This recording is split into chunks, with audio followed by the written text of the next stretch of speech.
And this is where you see the waterfall that's going to produce the electricity for the Macro Monde center.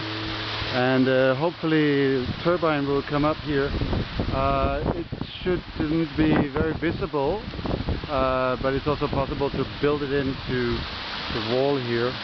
It's a fantastic little waterfall, and stunning out here.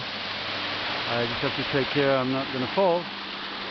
And but this is hopefully the harvesting place for electricity in the coming many years.